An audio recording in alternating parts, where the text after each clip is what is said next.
गोस्वामी श्री तुलसीदास जी महाराज ने जिस रामचरितमानस की रचना की उसमें 4 घाट हैं।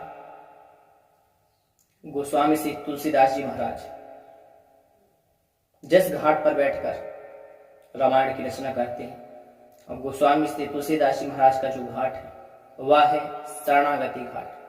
और गोस्वामी श्री तुलसीदास जी के इस घाट का श्रोता है उनका मन, और कुछ विद्वान गंगा की धारा को ही उनका श्रोता बताते हैं, पर अधिकांशतः उनका मन ही उनका श्रोता माना गया है।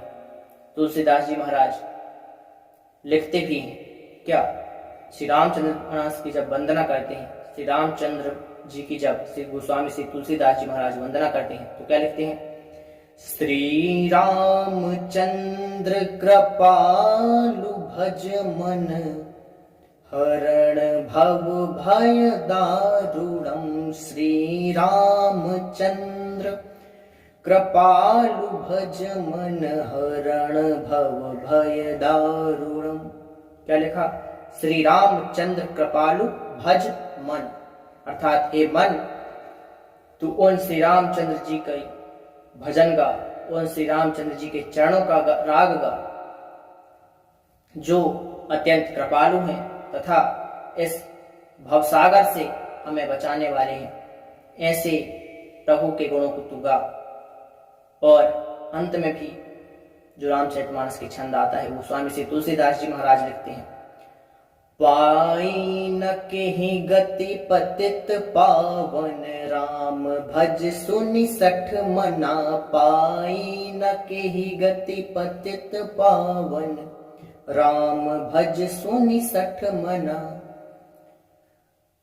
गोस्वामी तुलसीदास जी महाराज कहते हैं कि हे मन, हे सठ मन, तू उन रामचंद्र जी के चरणों का राग गा जिससे तुझे सदगति प्राप्त होने की संभावना बनेगी। इस प्रकार गोस्वामी श्री तुलसीदास जी महाराज शरणागत भाव की जितनी भी बातें श्री रामचरितमानस में लिखी हैं वह गोस्वामी श्री तुलसीदास जी महाराज के द्वारा लिखी गई हैं। दूसरा घाट याज्ञवल्क्य जी भारद्वाज ऋषि को जहां कथा सुना रहे हैं वो है कर्मकांड घाट। कर्मकांड घाट पर याज्ञवल्क्य जी भारद्वाज ऋषि के मन में उत्पन्न संदेहों को दूर कर रहे हैं। भारद्वाज ऋषि के मन में जो संदेह उत्पन्न हुए हैं उन्हें दूर करने का कार्य याज्ञवल्क्य जी कर्मकांड घाट पर कर रहे हैं। और रामचरितमानस में जितनी भी कर्मकांड से संबंधित बातें लिखी गई हैं वह याज्ञवल्क्य जी के द्वारा भारद्वाज ऋषि को बताई गई हैं।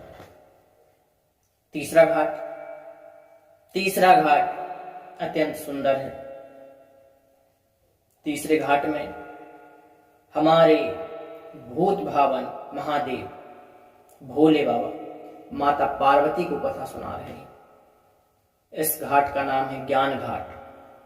और ज्ञान से संबंधित जितनी भी बातें की गई हैं वह हमारे भूत भावन महादेव ने ही इस मानस में लिखवाई हैं। और चौथा घाट है काकभुशुंडी जी, जहां गरुण जी के संदेहों का निवारण कर रहे हैं वह है चौथा घाट। इसका नाम है उपासना घाट या भक्ति घाट। यहाँ पर स्वयं पक्षीराज गरुण काकभुशुंडी जी के यहाँ आकर अपने संदेहों का निवारण करवा रहे हैं, इसलिए इसका नाम है उपासना घाट। गोस्वामी